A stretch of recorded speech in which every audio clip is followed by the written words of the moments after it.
Have you lost your job? Have you lost a loved one? Are you exhausted caring for your parents, for your kids? Well, you can find immediate relief when you read Sheila Mack's new #1 bestseller, Bootstraps and Bra Straps. It contains the Boots formula to move from rock bottom back into action in any situation, especially right now. If life has knocked you down, pick yourself up with Bootstraps and Bra Straps. Get your copy at www.SheilaMack. Are you ready for a reboot? Welcome to the Sheila Mack Show, reality at its finest. History reminds us those hit hardest often become the change makers. This year, we've all hit crazy economic, social, and emotional rock bottoms. We all get knocked down. Something hits globally, locally, personally. It affects our health, finances, our relationships. We have to recreate a business or career. Each show, Sheila and her special guest will be sharing their reboot stories, guiding you with real solutions to upgrade and up-level emotionally, mentally, physically, spiritually, and financially. Here on NBC's KCAA Radio. If you're ready to pull yourself up by the bootstraps and bra straps, enjoy a listen. Here's Sheila. Welcome to the Sheila Mack Show, reality at its finest. Here we have real people sharing real stories and actionable steps to help you reinvent, rebuild, and reboot your business and personal life on your terms. I'm your host, Sheila Mack, and today we have special guest Golnoosh Hakimdavar. Now, she is the Associate Professor, Doctorate, and Law Founder who is also a published author and senior international development expert with specialization in rule of law programs in Asia, Africa, and MENA countries. Fluent in 3 languages, and she has led the strategic planning and implementation of capacity building programs in South Asia and Africa.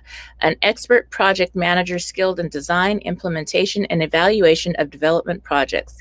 An executive in online educational programs and senior rule of law expert professor of global law and policy evaluation research, and qualitative quantitative methodology, able to teach high technical classes and bridge the gap between the academic world and actual practice. Publications are focused on law and policy development, gender-based violence, economic sanctions, the United Nations, and peace building, something we all need so much of these days. So some of the countries she's worked is Kosovo, Afghanistan, Iran, Yemen, Libya, Sudan, and the list goes on and on. So she has worked with fair trial standards implementation and also gender-based violence mixed method evaluation and human rights mixed method evaluation. Other rule of law mixed method evaluations. Wow, that sounds like a lot of work and a real mission and calling. I love that. So welcome to the show, Golnoosh. Thank you.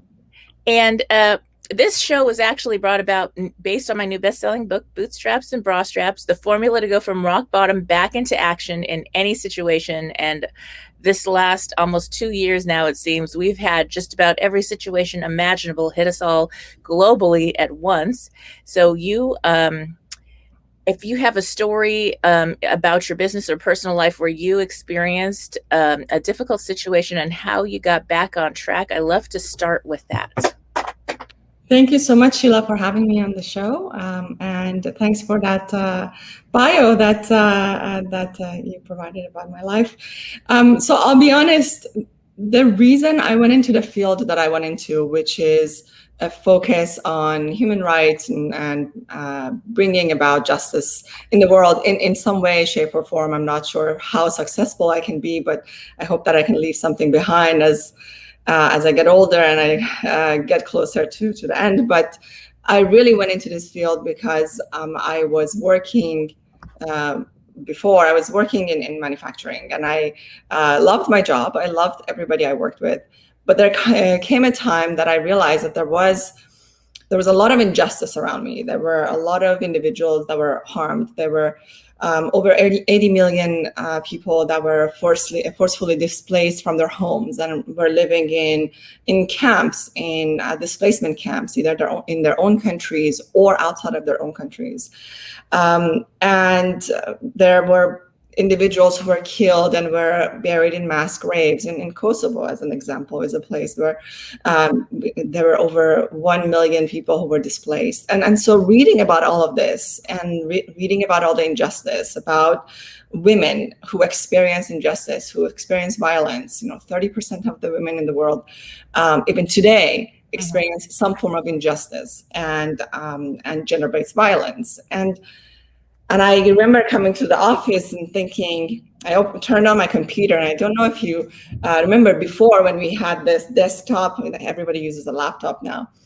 I pressed the button and I looked at the little happy face. To me, it looked like a little happy face. I pressed the on button and I looked at it turn on and make the, kind of coming on sound.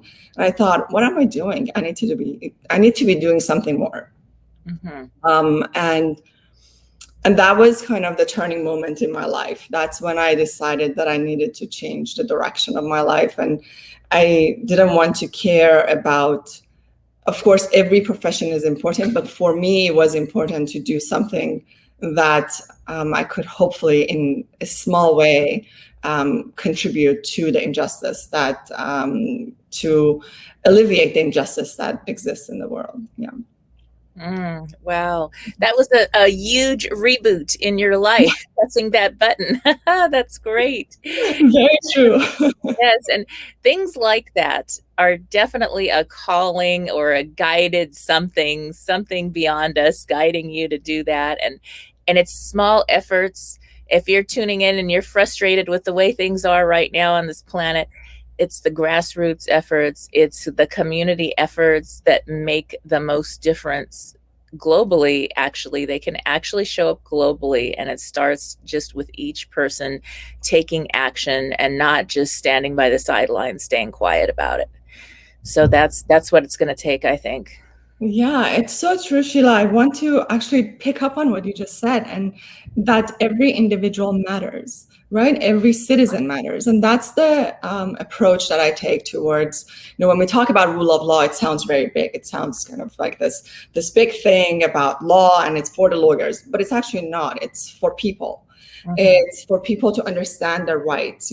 Most people in the world that are experiencing injustice, they don't even know that that's injustice. They think that it's bad luck, right? In the US, we are fortunate because we have shows like Law and Order and the CSI, and that we understand a lot more about the justice structure, what our rights are, the fact that we do have rights. But that's not the fact in all places in the world. There are places where the definition of gender-based violence is not even clear. What does it mean? Women who are forced into marriage, they don't recognize that as forced marriage because that's what they're used to, because that's, culture plays a big role as a part of our life. And there are good parts of every culture, and there are parts that can be improved. And that exists in the world. We need to recognize that we need to move forward. We need to look at individuals and how they're experiencing their lives, how they're experiencing a justice structure based on that culture that they are living in and they're growing in. I have this example that I always use, especially with my students, is that the world is like a body, a full body, a human body, but it's made up of all these different organs, right? So we have arms and hands and legs and feet, and all of them have to work together, right? All the organs, and those are all the institutions that work together. So our toes and our brain has to tell our fingers to move, my fingers to move, or our mouth to talk. If one of these institutions, is one of these organs stops working, everything falls apart, right? There's pain, and you have to hold your hand up if it's broken. But at the center of it are the cells, and those cells are the individual human. I mean, I would compare them to the individual human beings, individual citizens, the grassroots that you mentioned. Every single human being needs to know their rights, needs to have those rights, needs to live free, needs to be able to have dignity, liberty, right? Not to be detained arbitrarily. So that's really something that is important, and I think is very important for all of us, at least from my perspective, to take into consideration, and hopefully in some way bring equality, bring everybody on the same playing field. So you're absolutely right. The grassroots, the individual, is really important. Yes, very much. And so during this time, we have worldwide, we have people that are so upset because these laws are not being upheld in a fair and equal way. And it's something that has caused a breakdown right now in many ways as we rebuild, hopefully, to something more fair and equitable for all. And until that point, what do you suggest with all your studies and actions? What do you suggest that people do, grassroots way, to really take action in a positive way to start getting the change we really need? So that's a very important question, and a difficult question, because we have to come at it from many different angles. When I talk about my work in rule of law, right? Rule of law is about checks and balances, and that checks and balances comes from institutions that are held responsible to the citizens, and citizens who know, understand, and actively hold their institutions responsible. So that's a very important component, a balance that needs to be created in rule of law work, in creating a system that works for the citizens. So what can the citizens do? I mean, I think we are fortunate today because we have access to social media. We have access. We can all be independent activists, journalists, researchers, right? Everybody has access. There was a time where in order to research a topic, you had to actually go to a library. You had to hope that there was a library in your town, go to the library, borrow books, read them. Well, first know how to read and then read them and then understand.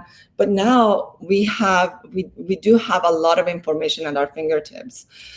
So what I think is really beautiful are the young people who are extremely active, who take a cause and run with it, who take a cause and make it their own, and really, and I mean that in every country, but really take that and bring attention to it. Because sitting here, I'm in Washington, D.C., sitting in Washington, D.C., I don't know what's going on in many other places, in many other countries, except through those channels, those streams of information that are coming out. When things were, when the turmoil started to happen in Myanmar recently, within the last year, which is a place where I worked in, I was so happy to see the youth were taking to the streets, that they were active on social media, that they were posting information about what is happening. Because unless we know from outside, we are working in complete darkness, right? Or semi-darkness, or we are going based on speculation. So I do think that that's very important. And I think for all of us, for whoever is not in the center of the epidemic, what is going, what is really affecting that country or local situation, we need to support these young voices and these activists who are bringing attention to their cause. So I do think that the individuals matter, the citizens matter, and youth are so important in ensuring a future that is more just than it was yesterday. I mean, we're not going to have full justice, but we can bring in a little bit more. We can get a little closer to equality. We can get a little closer to justice. I think that's really key. Yes. And, you don't have to know what you're doing to start. I remember getting involved. I have 6 children. I adopted 3 of my own, and they did not get fair and equal education in the public system. And I actually pulled them out at a certain point. But I said, this isn't right. It's based on your zip code. It's based on finances here in the U.S.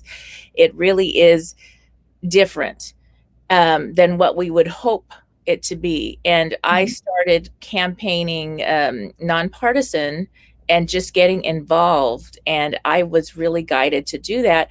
Over the years, a lot of the laws were changed in various states that I helped in, based on, if a child's bullied, they're able to now have an opportunity transfer, or if something's going wrong.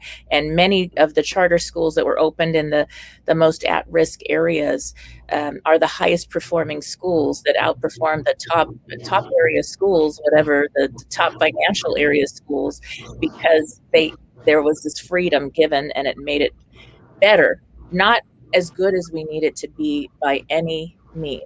Right. Not at all. And I remember being in a documentary and saying, it's the one child that we deny that is going to have the cure to some cancer or some disease, or your disease. Mhm. They're the ones that you denied. And so when we deny one child, we're denying everyone. Right. And so that was something that was, I think, probably 92, somewhere 1992, that far back, that we did the documentary. But that I didn't know what I was doing. Things would show up, and people that cared would get involved. And so that's it. Just start. That makes a big difference. And then you start to work with people that know more about what to do. Oh, we need to petition. We need to do this and that, and the law. But the more you know about the law, the easier it is. And I think that's important. Just the education part is going to make a big difference. You're so right, and just wanted to pick up on a couple of points that you mentioned. One is congratulations on having your kids and being able to provide that support for them and teaching them really from their own experience. You see something wrong, and let's try to figure out how to manage it, how to fix it for your kids and for others, and that really makes me think about this, that there is nothing that is too small. There is no mission that is too small. There is no cause that is too small, because every cause is affecting someone. Everything that we're looking at has an impact on one or another individual. So there is, if we see something around that is not, and I guess this is kind of a call to action for anybody who wants to, or who is interested, is if you see something that is affecting you, you see something that is making you think, wow, I am feeling really sad with this. I'm really feeling that this needs to change. Then you can be the one. You can change it. You can be the one to take action. And I think that's really important. At least around us in the U.S., we see a lot of problems as well. We see problems with homelessness. We see problems in education. We see problems with drug abuse. I mean, the number of issues are very large. So and I think that that's something that everyone should not just pass by. Don't pass by an issue. Stop and think about it. Is this your cause? If not, that's okay. Hopefully there'll be the next person who will take on that cause. But everyone should think it's very fulfilling if we find a cause and we fight for it. For me, it's been on personal level. It's been it was very difficult before I had a cause, and I searched desperately to have a cause. I kept on thinking, whose cause am I taking on? And I would ask my friends, well, what is your cause? What are you living for? What is the thing that you want to do and leave behind? And everybody had different ideas, and I would think about it. I'm like, well, that's not me. So it does take time to identify that cause, but it makes a big difference in our mundane life, in our daily life. That is just, we get into this routine. But if you have that additional cause, you're like looking forward to it. You're looking forward to, wow, I changed one person's life.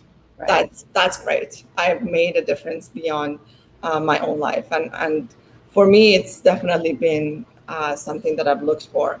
When we go back to the discussion of peace, peace is a really big topic, and a lot of times that's not even defined. What is peace? Is it lack of war? Is it when we don't have war, we have peace? Or is it when we have justice, we have peace? Or is it when we have justice for everybody equally, we have peace? It's a very, very difficult to really pinpoint and narrow down and define peace. But overall, I think one way we can look at it is putting the citizens, putting individuals first. that's where we can think about and really rationalize and think about peace in this way that is a little bit more digestible, right? It's something that we can work with.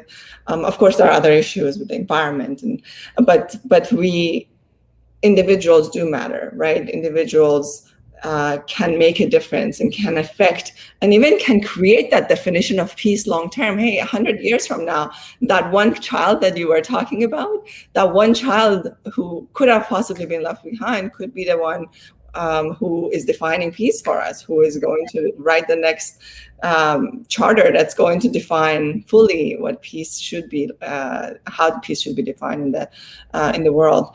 Or that child who is, in a refugee camp and is not getting proper education because there was war in his or her country, and he had to escape with his parents, and doesn't receive proper education, doesn't receive proper food or clothing.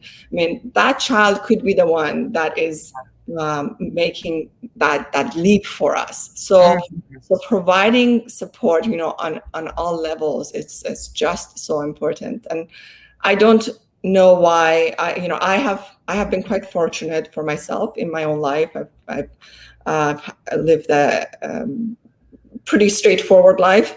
I don't know why the world is like this, the way that it is, why some people are in the positions that there are, and then they're facing more injustice. They are born in areas that there is more injustice, but I don't know if it's even important for me to know why. Maybe it's more important for me to understand what can I do to make a change, to make a difference, and to help people understand that they have rights, that there is such a thing as justice and injustice, and that it's not just bad luck that they're living in. Yeah. Yes. Now, this show actually, and my book came about to give people resources and help. And when I did that, my goal was, how can I get the most resources to as many people as possible? So every time I interview someone, I know there's someone out there needs to hear your message. And over time, there's also been people that introduce me to things. So one of the things I like to share on the show is, and I don't get paid for this, this is something that's from my heart that's going to help people in the United States and Canada. At this point, there is something called 211. And so if you are a parent and your children go to a physical school, get the school to post about 211. Now, if you Google 211 in your state or province in Canada, you will see a list that helps people, whether it's seniors, veterans, getting food on the table, helping with mortgages, with this COVID situation, getting out of abusive situations, helping with addictions, mental health resources, so many resources that this is created nationwide and all in Canada as well, and people are not aware of it. So even if all you do is post a piece of paper about this, or share this with somebody that's down on their luck. And a lot of times you might be working with people, you don't know what's going on at home. And just to be able to have them see or get that, they can get to a resource that could save a life. They have suicide prevention hotlines, but it's all in one place. And a lot of times when one thing is wrong in your life, or in a family, a home, for a person, everything, finances are wrong and health is wrong, everything is affected. So to be able to just share simple resources like that and get your kids involved, ask them to post it to the parents, to the teachers, and different things like that can make a huge difference in one person's life that makes a difference in other people's lives that we may never know. Yeah. But that's just the goal. And part of the show, I always share about the 211. So it's so simple. And everybody, I think about 70% of the people I talk to have never heard of it. Yeah. That's a great resource, and then I appreciate you sharing that. And there is a park near my house, and every day in the mornings when I take my dog for a walk, I see people lining up for food. And then volunteers come out and they bring out bags of food with water and fruit and things that people should should really have, but they don't have access to. And it's just incredible. The line has been increasing over this period that we've had COVID. And every day I saw this line get longer, and longer. So it's wonderful to know that there are such resources out there. Wonderful to realize that individuals like yourself and then many others are posting and are donating and are providing this assistance for for something so simple as fruit and water. That's something that people need for daily nutrition. So that's definitely a wonderful resource to know, right? The 211 and have everybody chiming in and posting the different resources in their cities. Yes. Now I'd love to hear more about some of the programs you've worked on. Sure. So I have done a variety of things, as you read in my bio as well. I've been in many different countries and working with universities and with students, with prosecutors at times. So really different programming. In my time that I was in Afghanistan, I worked with a lot of university students, so teaching them about law, in particular international law, and making sure that there was an equal balance in the academic world between men and women. So that women were also coming in and joining university programs, and in particular studying law, because I do think that law is extremely important in individuals' lives. It creates, it's kind of the base of that, creating that checks and balances that I was talking about.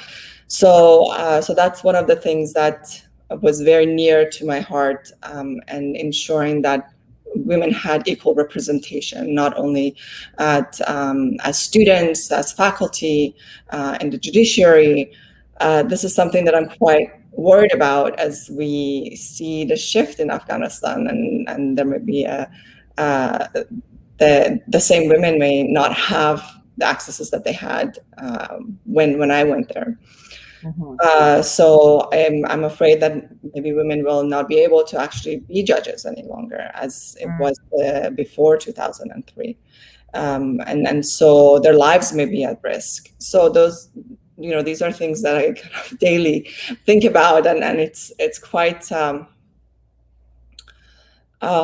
it makes me very anxious, because I'm so concerned about the same individuals that I worked with. That was one thing. In Myanmar, I worked with the prosecutors, as I mentioned, training them on fair trial standards. What are fair trials? What does it mean for individuals of all backgrounds to have their voices heard equally? And these are prosecutors, right? So they're hearing cases, and it's really important for them to understand international law, the base of international law on what fair trial is and what equality means in fair trial. So, when I talked about a uniform base for everybody to be equal, that means that anyone, no matter what their religion is, when they are in front of the law, they should be treated the same. So sometimes that means providing assistance, right? So an individual you may have two individuals come in, but one may be not speaking the language of the court. So providing them interpretation, right, of what is the right, providing them that assistance. Someone may come in and they are blind, right? A blind person coming to court, they can't see, they are reacting and they're acting very differently than another person who has sight.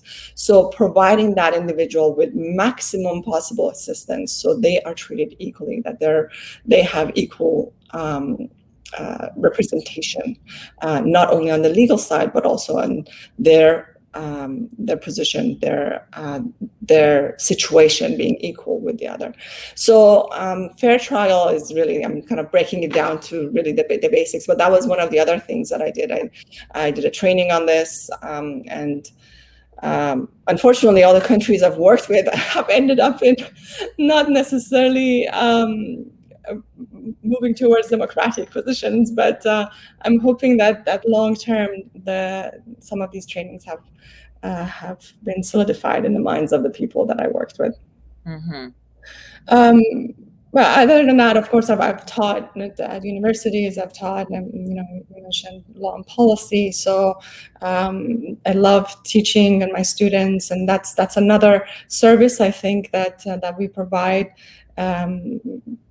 to the future, right? The students are the future, and maybe framing the minds of the students is a way of framing their minds to think openly, to not think one-dimensionally, to not think only in their small circle, but go beyond that and see that there is more to the world, to law, to policy, to action beyond what they are exposed to, maybe at their before coming into the program. So I really push on bringing in an international perspective, so that we see we are actually in a lot of ways very fortunate here, right?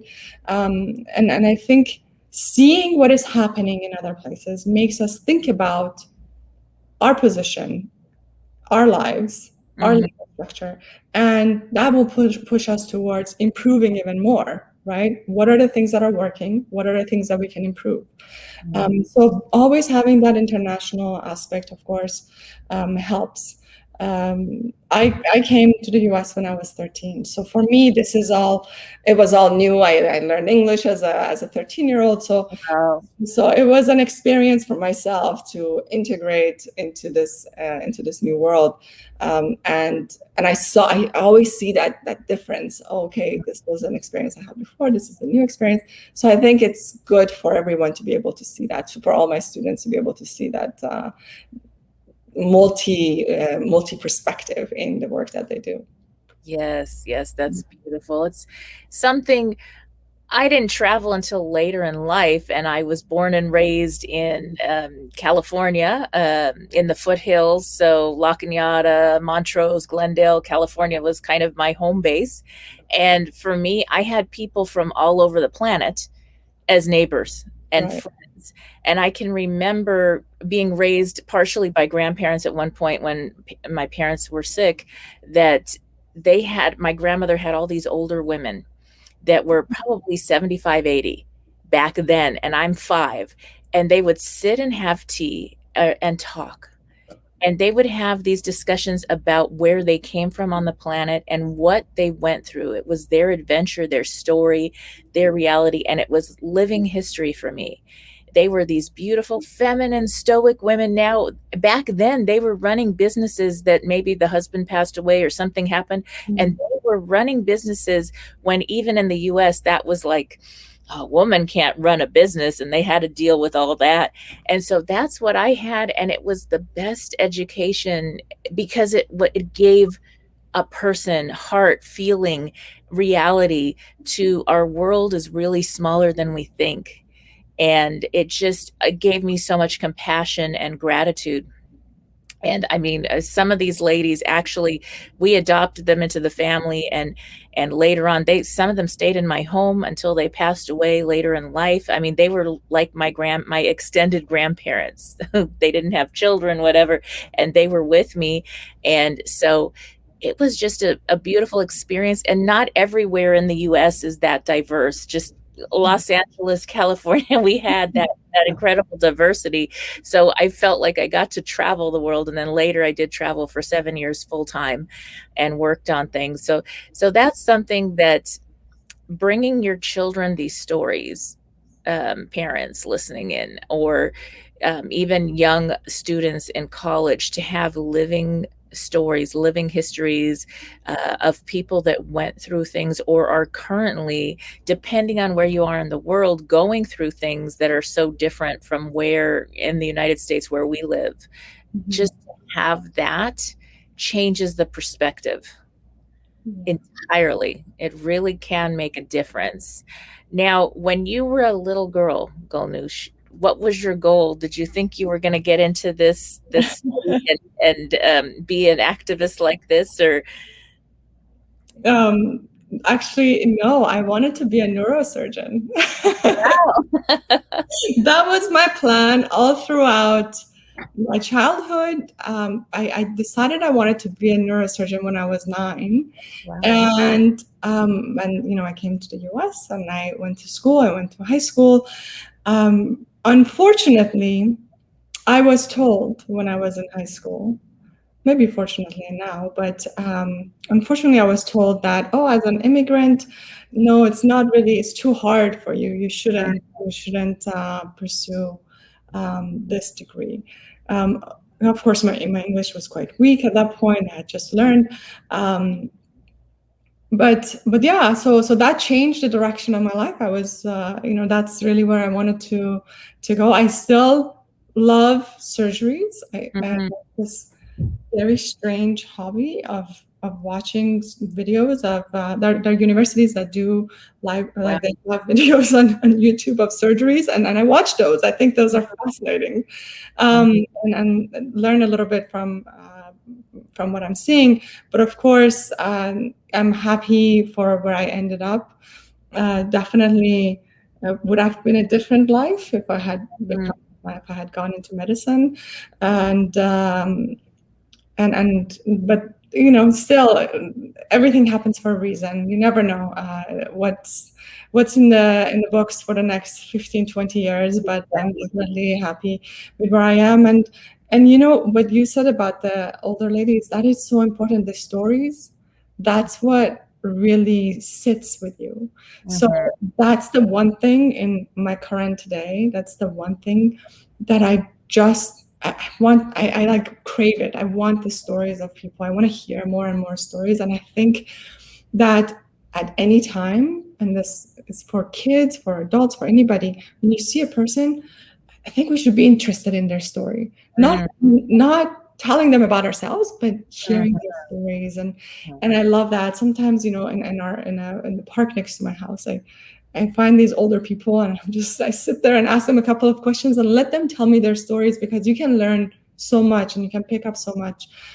So it's really a valuable thing to have those stories and to appreciate the stories. And you don't take 100% of it home, but you may take some bits and pieces that come back to you later on as and you may use it, in 10 years. It may come in handy. But the stories are really important. The stories of the people that I've met overseas, they stay with me. They form what I write and the scholarship that I do and the stories I tell my students. Yes, that's beautiful. Now, I wanted to get back to the equality with women. And I remember trying to go back to school to get another degree once I shut down. I had 5 gift stores for many years. And the thing that they told me, this was a big university, and they had a rule that the first year you have to live on campus. And by this point in my life, I had 2 babies at home that were, 3 and 5. Yeah. And so that was not an option. And although it sounded very tempting, Yeah. and I literally remember writing a really long letter to the dean of the school about how this is why you only have 2% women in these courses, because during this age group, we have children. So Right. we tend to be the ones still that are the main caregivers, no matter what you do. And so it's just not going to happen. And then I ended up going to another university, but that was something, and they finally changed it, I think 5 or 6 years later, where they changed that program for women. And so maybe my letter, write letters, get your voice out there. If it didn't work out, and I still ended up running lots of businesses and doing lots of things and getting 3 more degrees and all this stuff. So it was fine, but I felt I needed to do that. So little things like a letter, I don't know if that helped or not, but they did change it over time. But it's just letting people know, hey, wait a minute. This is why you want to make more money in your university. Let the women in, Right. but understand they may have children during this age group. Right. They may have other responsibilities. So, it has to be accommodating for all. And that's going to make a big difference. So just like going to this country and they said, no, you can't do this neurosurgeon deal. And Right. I mean, no is usually the biggest yes. So you never know in the future, Golnoosh. You may do that too in your spare time. It may take many, many years. Sometimes you take a no and you make it into a bigger yes in something else. So it doesn't necessarily have to be what you think originally. It's life is full of surprises as long as we're moving and making decisions and moving forward. The moment that there are no longer surprises are the moments when you stop making decisions and moving. And so, there was this, I think it was an advertisement that said a body in movement or body in motion always stays in motion. I mean, that comes from science. And I think that's true. That's true in everything we do, right? The moment you start moving, you're doing something, it will continue moving. As long as you're of course contributing to it and you're not putting a forced stop to it, right? When you're not responding to emails or we're not acting on things that are coming our way, those are the stops. This is actually a forced stop. When you get your mind to it, I don't know if you ever experienced this, but I sometimes get this, like an email comes in, I'm like, oh, okay, I will respond to it tomorrow. Well, that's a stop. I'm actually putting energy and thinking about putting a stop into something that should be moving. So that I remind myself, no, you need to move things forward. So it's important to stay in motion and stay active, no matter how many no's we hear, no matter what the no's are telling us. And sure, change the path a little bit, but just go forward. Exactly. Tony Robbins says you're either growing or you're dying. So, so we have to keep growing, definitely. Now, we're coming to the end of our talking time, so I'd love to hear how people can connect with you and learn more about all you're doing. Of course, yes. So I am on Twitter and on YouTube, and I have a LinkedIn account. So on YouTube, they can just search my name, Golnoosh Hakimdavar, and I come up. Same thing on Twitter and same thing on LinkedIn.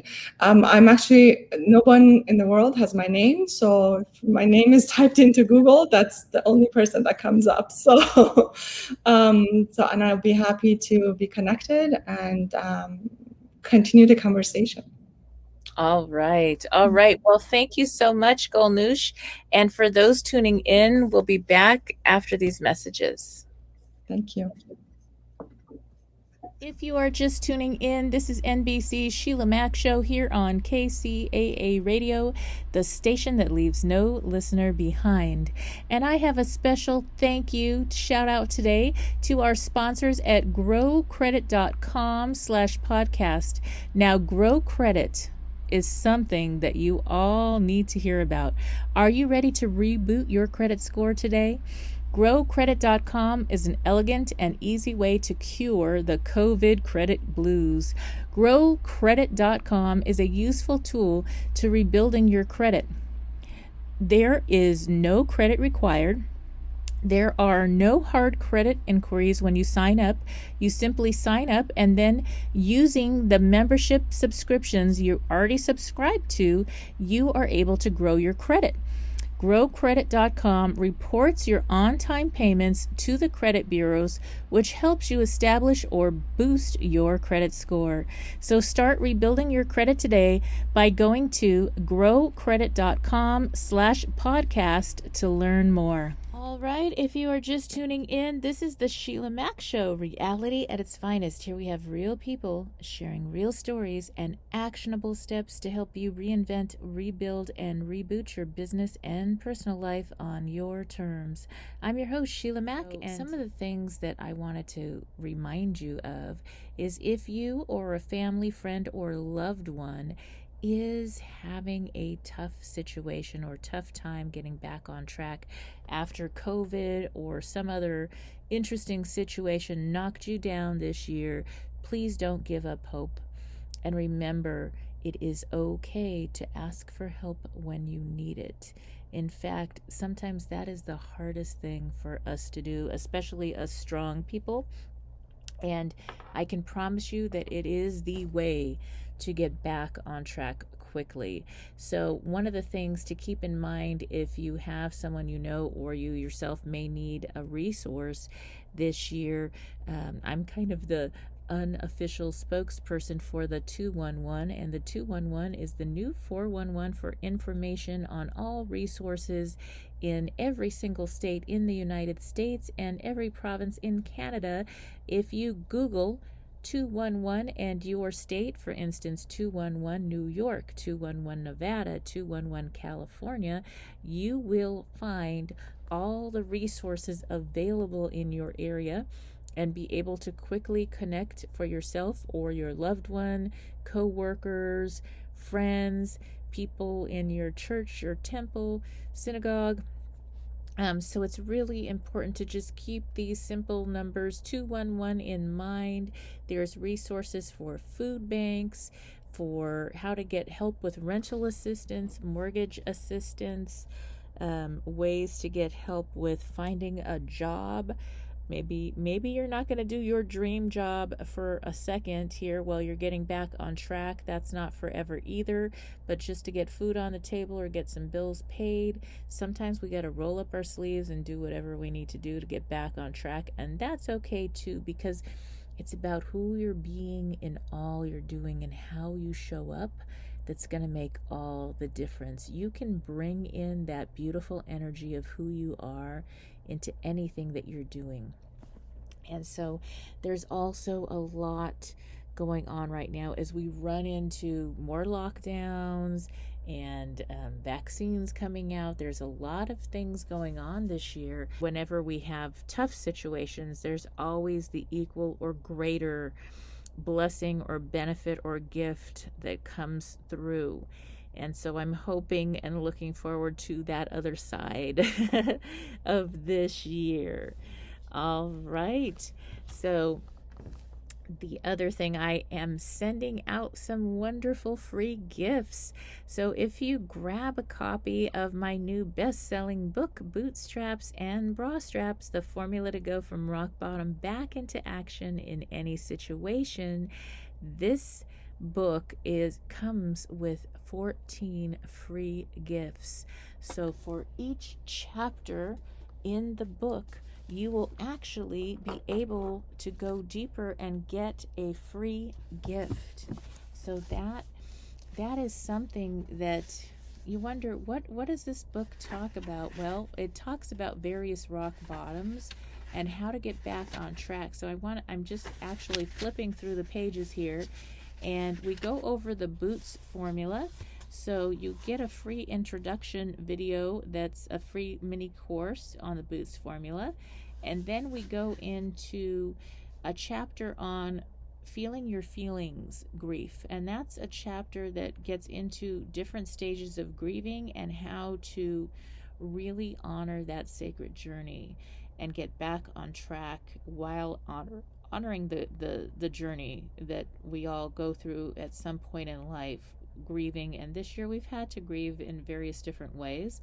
Then there's chapter 3 is shift or get off the pot, and that's about relationships. That's, should I stay or should I go? When is a relationship worth staying for, and when is it really time to get out, and how to find these incredible aligned relationships. Chapter 4 is the many masks of abuse, and this speaks of the different types of abuse that people experience in life and how to live abuse free or get out of an abusive situation if you are in one. Also, how to recognize if someone you love may be in an abusive situation, how to help them out. Chapter 5 is on money matters and finance, and that's a great chapter on getting debt free, how to reorganize your finances, how to start really building some wealth and a good nest egg so that if some kind of surprise happens, like this year was a perfect example, that you have a great nest egg for you and your family to be secure with. And chapter 6 is working hard for the money, and that's careers, and that's being able to really find your career, find your choice in your career and your truth, and be able to live your talents and truth in all that you're doing. Even if your career is not exactly your talent, there's ways in which you can combine the two.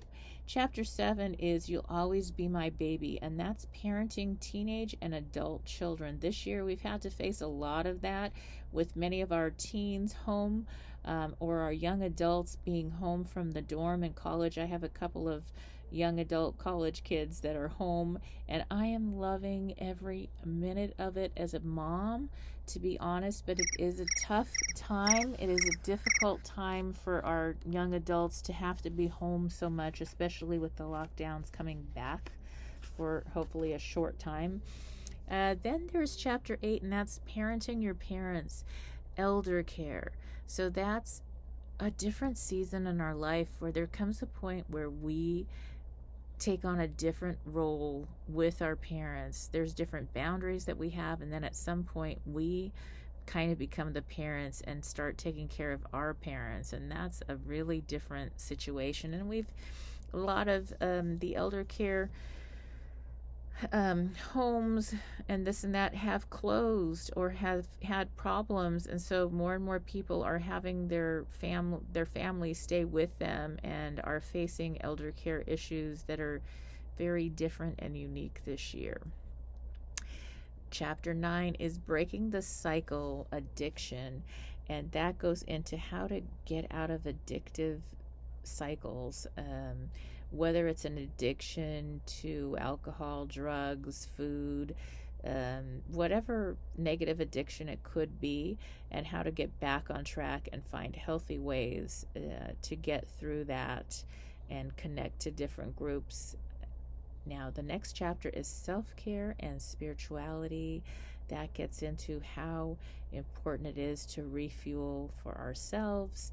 And chapter 11 is lifestyle design, and that is where you are rewriting your life on your terms. Usually when we hit a tough situation, whether it's a divorce,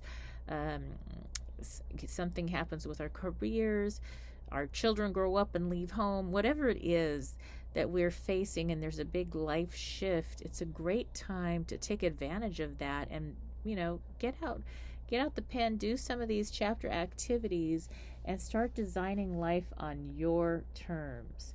So I hope this helps, and get a copy today. The copy is available on Amazon, Audible, and at SheilaMac.com. If you go to SheilaMac.com, that's SheilaMac.com, you can also take the free course, the Introduction to the Boots Formula. So I hope to see you there.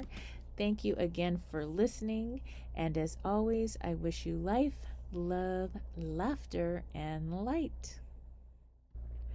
It was an honor to be a guest also recently on Carrie Roberts' Extraordinary Things podcast, and one of the things that we talked about was the word for the day.